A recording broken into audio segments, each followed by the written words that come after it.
Namaskar, dear friends. I, Jitu Bhai, welcome to all of you in my YouTube channel. મિત્રો, આજે આપણે ધોરણ 11 અને 12 ગ્રામરનો કોમન ટોપિક શોઈંગ રિઝલ્ટ અથવા showing ઇમ્પોસિબિલિટી એનો આજે આપણે અભ્યાસ કરીશું. અહીં રિઝલ્ટ એટલે સમજાય એવું છે પરિણામ દર્શાવવા. આ ફંક્શનનો ઉપયોગ થાય છે. અહીં કારણ આપેલું હશે, પરિણામ આપણે લખવાનું છે. તો ચાલો જોઈએ. Showing result, showing impossibility. મિત્રો, પરિણામ અહીંયા બતાવવાની 6 રીતો છે. જો અહીંયા પરિણામ 6 રીતો એની આપેલી છે. પહેલી રીત છે સો એડજેક્ટિવ અથવા એડવર્બ પ્લસ ધેટનો ઉપયોગ કરી. Number 2 TOO adjective adverb to plus વર્બનો ઉપયોગ કરવો. ત્રીજું એડજેક્ટિવ ઇનફ ટુ પ્લસ વર્બનો ઉપયોગ કરવો. Number 4 such article A or an adjective adverb ધેટનો ઉપયોગ કરી. નંબર 5 ધેર ફોર પ્લસ કરતા કેન કુડ અથવા કેન નોટ કુડ નોટ ક્રિયાપદનું મૂળરૂપનો ઉપયોગ કરવો.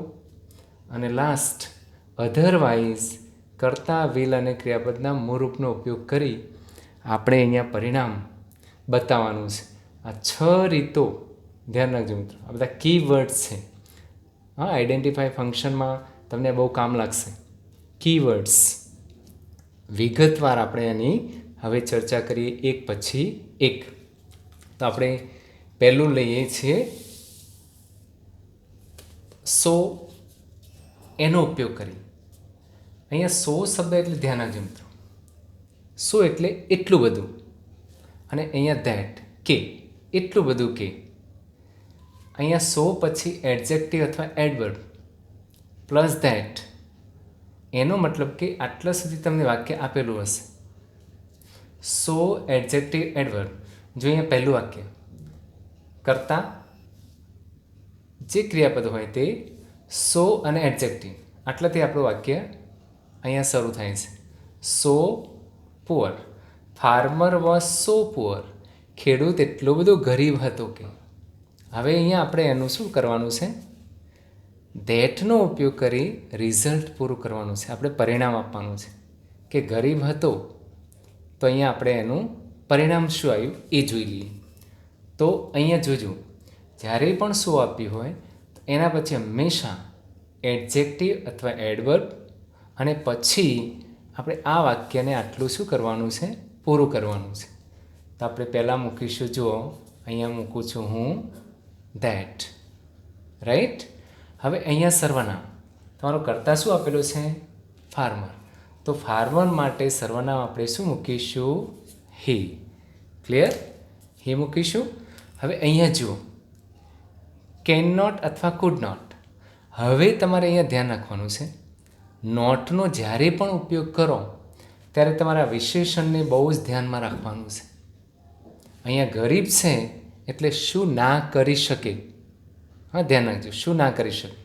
તો અહીંયા ધ્યાન રાખજો, અહીંયા વોઝ આપેલું છે તો અહીંયા આવશે could not, right. Could not. શું નહીં કરી શકે? તો અહીંયા આપણે લખીએ, એક ક્રિયાપદ મૂકું છું મૂળરૂપ, બાય અ ટ્રેક્ટર. ટ્રેક્ટર ખરીદી શકે એમ નથી, right. Farmer was so poor, એટલો બધો ગરીબ હતો કે he could not buy tractor. Tractor ખરીદી શક્યો નહીં. આ એક શું થયું? એનું પરિણામ, રાઈટ. હવે એના જ વાક્ય અહીંયા જુઓ મિત્રો, the farmer is so rich. જો અહીંયા મેં પુઅરની જગ્યાએ રીચ શબ્દ મૂકી દીધો, તો હવે આગળ પરિણામ શું થશે જોઈ લઈએ. તો અહીંયા રીચ એટલે પૈસાદાર. ફાર્મર એટલો બધો પૈસાદાર છે કે. તો હવે પાછું શું આવી ગયું? એડજેક્ટિવ. આ કન્સ્ટ્રક્શન ધ્યાન રાખવાનું. જો અહીંયા મૂકું છું ધેટ, રાઈટ. ચલો ફાર્મર માટે આપણે શું મૂક્યું? કરતા સર્વનામ હી. અહીંયા શું આપ્યું છે? ઇઝ. તો અહીંયા આવશે આપણે કેન. હવે અહીંયા ધ્યાન રાખજો, અહીંયા નોટ આવ્યું. કેમ? તમારું વિશેષણ પુઅર છે એટલે, રાઈટ. ગરીબ હતો એટલે ખરીદી ન શકે એવી અહીંયા એનો મિનિંગ છે. જ્યારે અહીંયા રીચ છે, જો પૈસાદાર, તો એનો મતલબ કે અહીંયા શું થાય? ખરીદી શકે. તો અહીં આવશે બાય એ ટ્રેક્ટર. જો આનો મિનિંગ આવો થાય. અહીંયા તમે નોટ મૂકી શકતા નથી, કારણ અહીંયા રીચ શબ્દ આપ્યું છે. ફાર્મર એટલો બધો પૈસાદાર છે કે he can by A tractor. Tractor ખરીદી શકે એમ છે.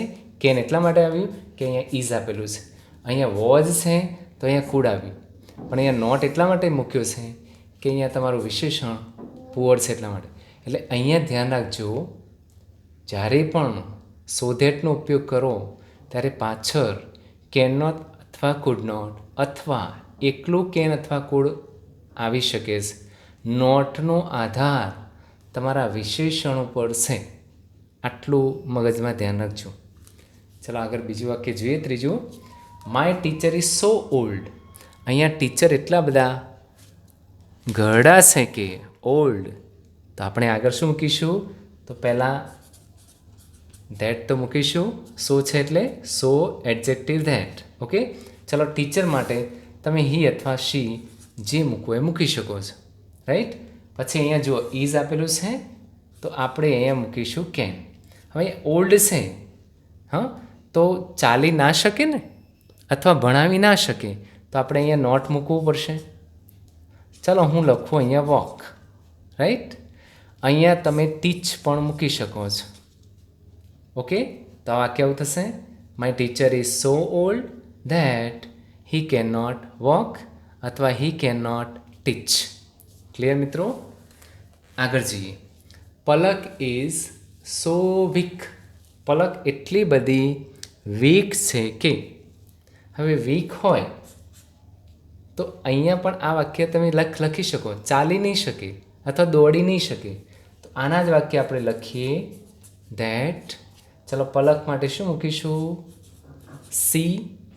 ચલો અહીંયા ઇઝ આપ્યું છે તો અહીંયા કેન, અને વીક છે એટલે શું ના કરી શકે, તો અહીંયા નોટ મૂકવું પડશે. ચલો એના એ જ ક્રિયાપદ આપણે મૂકીએ walk. She can not walk. ચાલી શકે એમ નથી. આ શું થયું એનું પરિણામ. પાંચમું વાક્ય જુઓ. ગોલી ઇઝ સો ફેટ. ગોલી એટલો બધો ફેટ છે કે તમારે એનું રિઝલ્ટ આપવાનું છે. તો આપણે શું કહીશું અહીંયા? ચલો ધેટ મૂકીશું. પરીક્ષામાં આ રીતે તમને અડધું વાક્ય આપેલું હશે, ધ્યાન રાખજો મિત્રો. સો પછી એડજેક્ટિવ આપેલું હશે, તમારે ધેટ પછીનું વાક્ય પૂરું કરવાનું છે. ચલો ગોલી માટે શું મૂકાશે? હી મૂકીશું. ચલો અહીંયા ઇઝ આપેલું છે તો અહીંયા કેન. હવે ફેટ હોય તો શું ના કરી શકે, તો અહીંયા આપણે નોટ મૂકવું પડશે. Run fast, right. દોડી શકે એમ નથી. આ શું થયું એનું પરિણામ. ચલો હવે બાકીના આગળના વાક્યો જરા ધ્યાન રાખજો. બહુ અલગ પ્રકારના વાક્યો છે. જો અત્યાર સુધી તો અહીંયા તમને બધામાં કરતા આપેલું છે, રાઈટ. તો તમે હી મૂક્યું, પલક છે તો સી મૂક્યું, ગોલી છે તો હી મૂક્યું. જ્યારે આ વાક્ય જુઓ હવે, this mobile is so costly. આ મોબાઈલ એટલો બધો મોંઘો છે કે, રાઈટ. સો આવી ગયું, કોસ્ટલી એડવર્બ. ચલો આને મૂકીશું આપણે ધેટ. હવે અહીંયા જુઓ, બધા વાક્યમાં તમે હી મૂક્યું, અહીંયા શી મૂક્યું, રાઈટ. તો અહીંયા શું મૂકાશે? અહીંયા કરતાં આપણે શું મૂકીશું? તો ધ્યાન રાખજો, અહીંયા કોઈ કરતાં આપેલો નથી. કોણ ખરીદશે એ આપી નથી. તો જ્યારે પણ આવા વાક્યો આવે જેમાં કરતાં ના હોય તો તમારે અહીંયા કરતાં મૂકવાનો કયો? વન. વન કરતાં એટલે કોઈ પણ વ્યક્તિ. અહીંયા એવું નથી કે વન જ મૂકવું. અહીંયા તમે આઈ પણ મૂકી શકો છો, હી મુકાય, શી મુકાય, ધે મુકાય, વી મુકાય. કોઈ પણ કરતાં તમે મૂકી શકો છો. ક્લિયર? પણ વન એટલા માટે કે આ કોમન શબ્દ છે, કોઈ પણ વ્યક્તિ. ઓકે.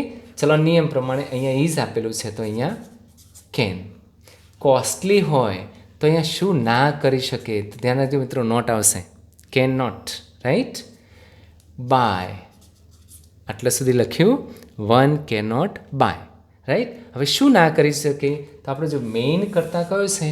મોબાઈલ. તો મોબાઈલ માટે સર્વનામ છેલ્લે મૂકવાનું ભૂલવાનું નહીં. છેલ્લે આવશે ઇટ.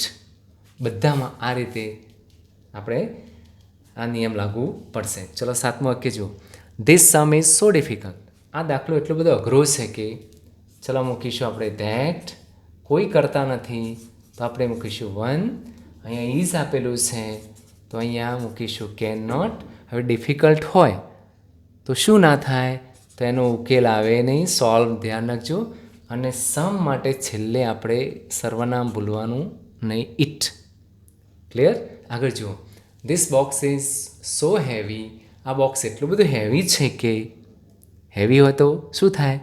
ઉપાડી ના શકે, રાઈટ? તો અહીંયા આપણે મૂકીશું ધેટ.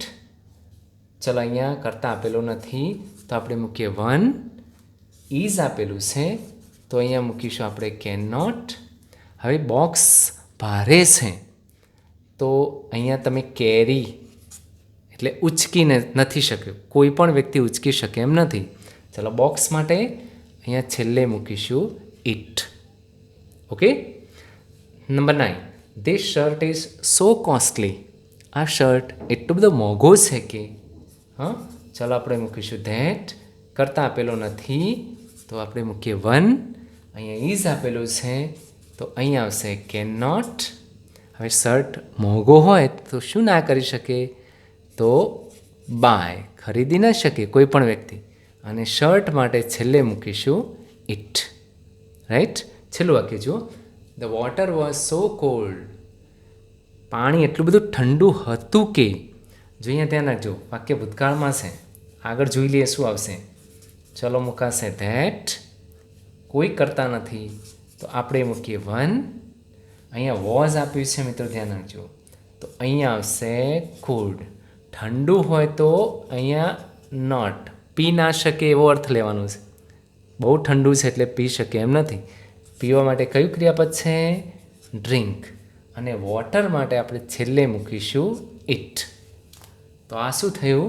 શોઈંગ રિઝલ્ટનો પહેલો ભાગ, પહેલી રીત. સો એડજેક્ટિવ, એડવર્બ્સ, ધેટ સર્વનામ, કેન અથવા કુડ, કેન નોટ અથવા કુડ નોટ, મૂળ રૂપનો ઉપયોગ કરી આપણે અહીંયા આ એક ફંક્શનને પૂરું કર્યું. પહેલી રીત આપણે પૂરી કરી. આગળ નેક્સ્ટ બીજી રીત આપણે હવે જોવા જઈ રહ્યા છીએ. શેનો ઉપયોગ કરવાનો છે? અહીંયા TOO નો ઉપયોગ કરવાનો છે. ધ્યાન રાખજો, TOO. હવે અહીંયા TOO એટલે શું? બીજી રીત. TOO એટલે અતિશય, વધારે પડતું કહીએ ને આપણે. તો અહીંયા TOO પછી પેલાની જેમ જ એડજેક્ટિવ અથવા એડવર્બ, પણ અહીંયા ફક્ત આટલી જ વસ્તુ આવશે. ટુ પ્લસ ક્રિયાપદનું મૂળરૂપ. ટુ પ્લસ ક્રિયાપદનું મૂળરૂપ. તો અહીંયા જો પરીક્ષામાં તમને આ રીતે આપેલું હશે. જો ટુ આપેલું છે તો પાછળ શું આવ્યું? એડજેક્ટિવ અથવા એડવર્બ, બેમાંથી કોઈ એક આવી શકે છે. તો તમારે અહીંયા ફક્ત ટુ વાળું ક્રિયાપદ જ લખવાનું છે. અહીંયા વીક છે, રાઈટ? તો અહીંયા તમારે ચાલી નથી શકતો એવો અર્થ લેવાનો છે, નેગેટિવ અર્થ. He is too weak to walk. આટલું જ કરવાનું છે. ટુ વાળું ક્રિયાપદ મૂકવાનું છે. જો બીજા વાક્ય, મોના ઇઝ ટુ લેઝી.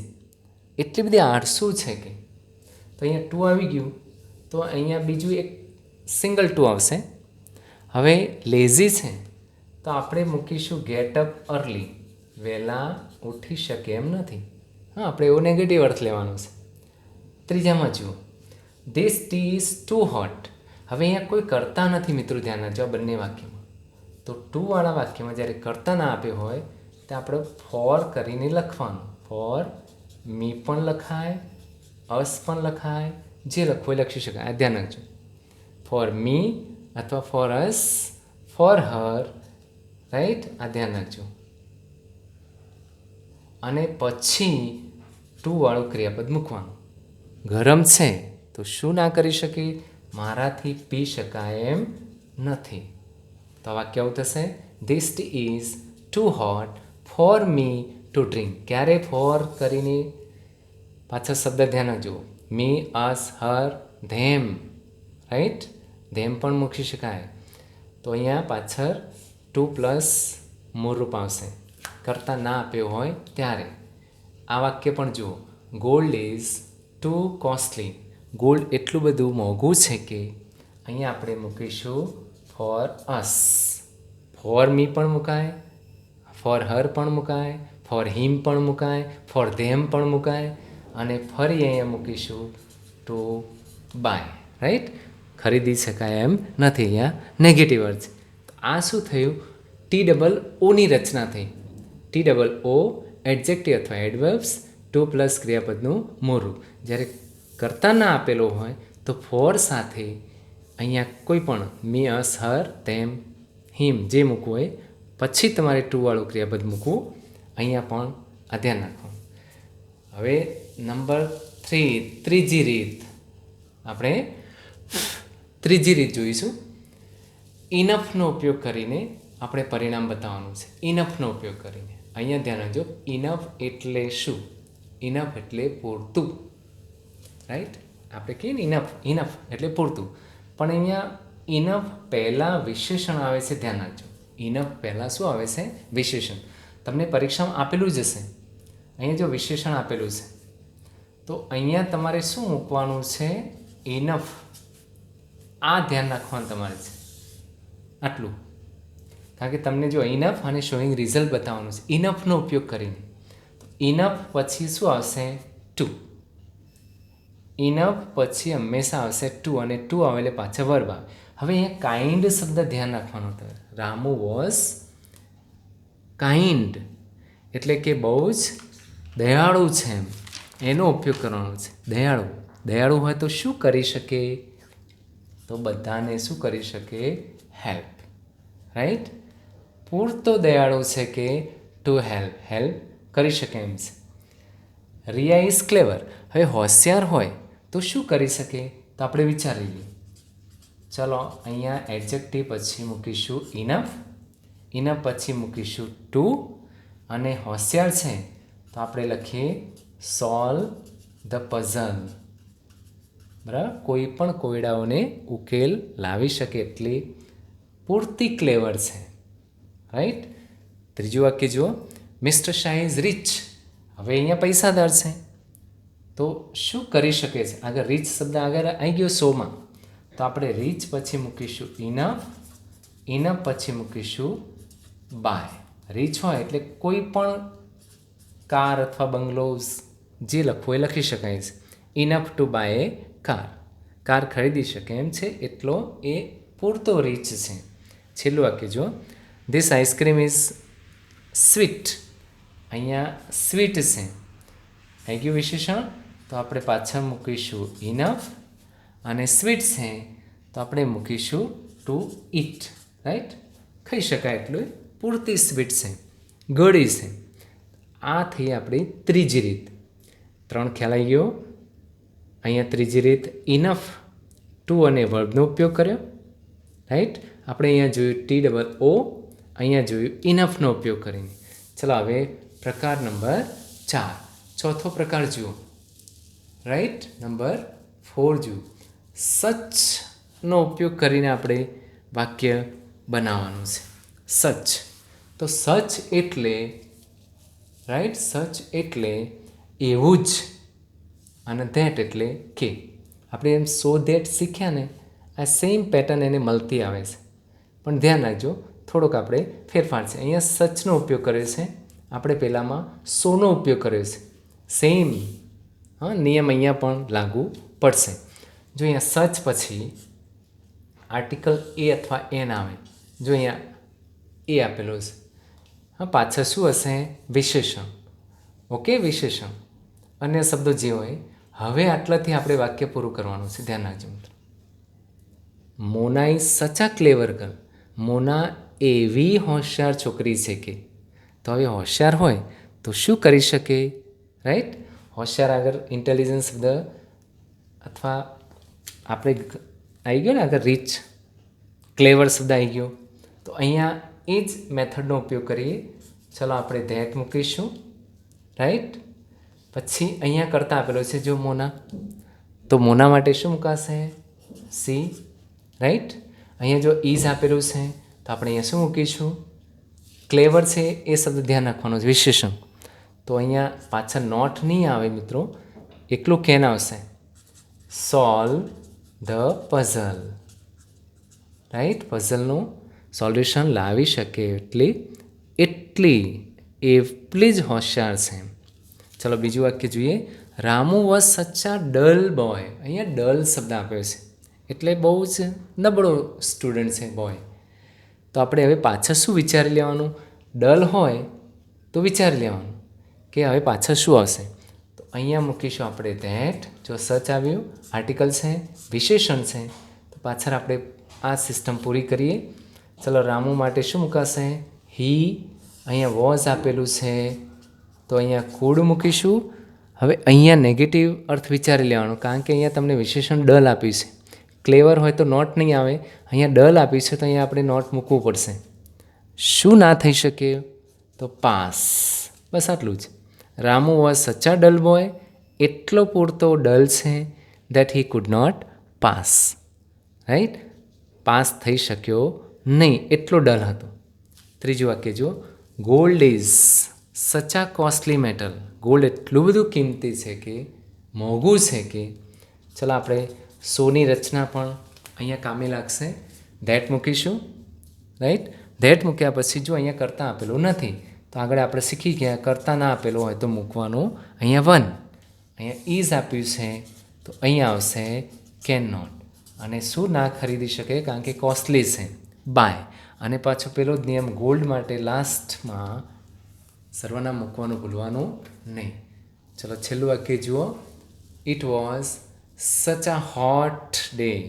એટલો બધો દિવસ એટલો ગરમ હતો કે, ગરમ હતો તો હવે શું થઈ શકે? જો અહીંયા મૂકીશું ધેટ. કરતાં આપેલું નથી તો ચાલો આપણે મૂકીએ વી. અહીંયા વોઝ આપ્યું છે તો આપણે મૂકીશું કુડ નોટ. હવે હોટ છે આ શબ્દ ધ્યાન રાખજો, ગરમ. તો શું ના થઈ શકે? Could not do any work, right. કોઈ પણ કામ અમે કરી શક્યા નહીં, એટલો દિવસ ગરમ હતો. એટલો દિવસ ગરમ હતો કે we could not do any work. અમે કોઈ પણ કામ કરી શક્યા નહીં. આ થઈ આપણી ચોથી પરિણામની રીત, સચ ધેટનો ઉપયોગ કરવાનો. ચલો હવે આગળ જઈએ. પાંચમી સિસ્ટમ, પાંચમી રીત, ધેરફોરનો ઉપયોગ કરીને આપણે રિઝલ્ટ મેળવીએ. ધેરફોરનો અર્થ થાય તેથી. તેથી હવે એ જ પાછો રૂલ્સ અહીંયા પણ લાગુ પડશે. જે સો ધેટમાં જોઈ ગયા, સચ ધેટમાં પણ આપણે જોઈ ગયા, એ રિઝલ્ટ અહીંયા આપણે મેળવીએ. જુઓ number 1. The farmer is poor, right. Farmer ગરીબ છે. ધેરફોર તેથી, રાઈટ. ધેરફોરનો ઉપયોગ કરીએ. ચલો આપણે સર્વનામ એટલે કે અહીંયા કરતાં શું આપ્યું છે? ફાર્મર. તો એના માટે શું આવશે? હી આવશે. હવે આપણે પેલો નિયમ પાછો યાદ કરો, કેન નોટ અથવા કુડ નોટ. અહીંયા ફાર્મર પુઅર છે ધ્યાન રાખવાનું છે, વિશેષણ ધ્યાન રાખવાનું છે. ક્યારે નોટ આવે, ક્યારે નોટ ના આવે. તો અહીંયા ગરીબ છે તો શું ના કરી શકે? Can not. અહીંયા ઇઝ છે ને ધ્યાન રાખવાનું છે એટલે કેન આવશે. Can not.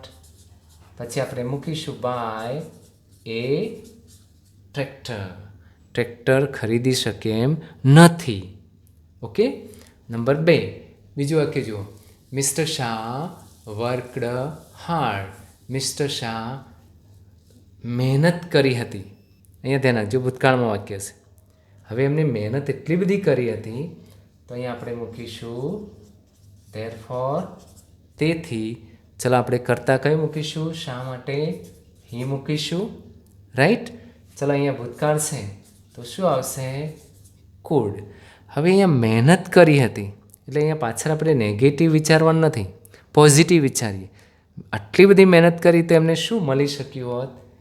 Food get, right, get the promotion. એને કંપનીમાં એટલી બધી મહેનત કરી હતી કે એમને પ્રમોશન એ મેળવી શક્યા. રાઈટ, પ્રમોશન મેળવી શક્યા. ત્રીજું વાક્ય, જય સ્ટડીડ હાર્ડ. અહીંયા પણ વાક્ય ભૂતકાળ છે, ધ્યાન રાખજો. સખત મહેનત કરી હતી. મહેનત કરે તો એનું ફળ અહીંયા કેવું મળે? નેગેટિવ કે પોઝિટિવ? પોઝિટિવ. તો આપણે પોઝિટિવ વિચારીશું. તો અહીંયા મૂકીશું આપણે ધેરફોર. ચાલો, જય માટે કરતાં મૂકીશું હી. ચાલો, અહીંયા ભૂતકાળ છે, ધ્યાન રાખવાનું છે કુડ. રાઈટ, તેથી હી કુડ. હવે એને મહેનત કરી તો આપણે એને પોઝિટિવ રિઝલ્ટ આપીએ, get first class. Right, first class એ મેળવી શક્યો. રાઈટ, છેલ્લું વાક્ય જો, હી વોઝ ઇલ. એ બીમાર હતો. બીમાર હતો. તો હવે આગળ તેથી પરિણામ શું આવ્યું? ધેરફોર. ચલો, હી, તો અહીંયા હી જ મૂકાશે. ચલો, અહીંયા મૂકો વોઝ આપેલું છે તો કુડ. હવે અહીંયા બીમાર છે, ધ્યાન રાખજો. બીમાર હોય તો શું ના કરી શકે? તો અહીંયા આપણે નેગેટિવ વિચારવાનું છે, કારણ કે અહીંયા ઇલ છે શબ્દ. હા, તો અહીંયા મૂકીશું નોટ. બીમાર હોય તો અહીંયા ઘણા બધા રસ્તાઓ છે. શાળાએ ન જવું, કોઈ મિટિંગમાં ન જવું, તો આપણે લખીએ એટેન્ડ ધ મીટિંગ. રાઈટ, અહીંયા તમે આ રીતે પણ લખી શકો છો. અહીંયા ગો ટુ ધ સ્કૂલ. બીમાર હતો એટલે સ્કૂલે જઈ શક્યો નહીં. આ રીતે પણ લખી શકો. તો આ થઈ આપણી 5મી રીત, ધેરફોરનો ઉપયોગ કરીને. હવે લાસ્ટ આપણે જોઈએ. હવે છેલ્લો નિયમ શેનો ઉપયોગ કરવાનો છે? અધરવાઇઝ. અધરવાઇઝનો ઉપયોગ કરી આપણે એ પરિણામને મેળવીએ. હવે શબ્દ સમજી લઈએ, અધરવાઇઝ. અધરવાઇઝ એટલે શું? અધરવાઇઝ એટલે નહીંતર, એવો અર્થ લેવાનો છે. નહીંતર. હા, આપણે કહીએ ને દોડો, નહીંતર શું? નહીંતર શું થશે? કહો તો બસ ચૂકી જશો. રાઈટ, અહીંયા આપણે એવો અર્થ લેવાનો છે. તો અધરવાઇઝ શબ્દ ધ્યાન રાખજો. તમને પરીક્ષામાં આ રીતે આપેલો છે, અધરવાઇઝ અને શોઈંગ રિઝલ્ટ. આ વાક્યમાં વાપરો. તો પહેલાં આપણે મૂકીએ, અધરવાઇઝ શબ્દ મૂકીશું. ઓકે, હવે અહીંયા જો કરતાં ના આપ્યો હોય તો તમારે કરતાં મૂકવાનો યુ. મૂક્યો યુ. રાઈટ, હવે અહીંયા મૂકીશું વિલ. રાઈટ, એક્ટિવ છે એટલે વિલ. હવે પાછા ક્રિયાપદનું શું મૂળરૂપ શું મૂકીશું? હવે મિનિંગ સમજી લો. દોડો, નહીં તો શું થશે? You will miss the bus. અહીંયા બસ, ટ્રેન જે લખવું એ લખી શકાય છે. દોડો, નહીંતર you will miss the bus. તમે બસ ચૂકી જશો. એટલે નહીંતર એવો અર્થ લેવાનો છે. રાઈટ, આગળ જઈએ. Walk slowly. ધીમે ચાલો. અહીંયા ચાલવાનું તમને ધીમે કીધું છે. નહીંતર શું થશે? તમે જો ઝડપથી ચાલશો તો પડી જશો. એટલા માટે કહેશે ધીમે ચાલો. અધરવાઇઝ નહીંતર શું થશે? જો અહીંયા પણ કરતા આપેલો નથી તો આપણે મૂકીએ યુ. પછી મૂકીશું આપણે વિલ. પડી જશો તો આપણે મૂકીએ ફોલ. ફોલ એટલે પડવું. વોક સ્લોલી, ધીમે ચાલો. અધરવાઇઝ નહીંતર યુ વિલ ફોલ, તમે પડી જશો. ચાલો આગળ જઈએ. હરી અપ. ઝડપ કરો, ઝડપ કરો. તો અધરવાઇઝ નહીંતર અહીંયા તમે શું થશો? અહીંયા તમે લખી શકાય will be late. Right, you will be late. Number 4, let's go now. ચલો અત્યારે જ આપણે અહીંયા જોઈએ. You have to wear warm clothes. You have to, તમારે ગરમ કપડાં પહેરવા જોઈએ. નહીંતર શું થશે? અધરવાઇઝ નહીંતર શું થશે? ગરમ કપડાં નહીં પહેરો તો યુ, ચલો વિલ મૂકીશું, અને કેચ એ કોલ્ડ. નહીંતર તમને શરદી થઈ જશે જો નહીં પહેરો તો. 5મું વાક્ય જુઓ. Follow the traffic rules. ટ્રાફિકના નિયમોને અનુસરો. જો નહીં અનુસરો તો નહીંતર, અધરવાઇઝ જોઈએ. નહીંતર શું થશે? તો યુ આપણે મૂકીએ વિલ અને બી ફાઇન. રાઈટ, પેસિવ છે એટલે યુ વિલ બી ફાઇન. દંડ થશે, સજા થશે. છેલ્લું વાક્ય જુઓ, કમ ટુ સ્કૂલ રેગ્યુલરલી. સ્કૂલમાં રેગ્યુલરલી આવો.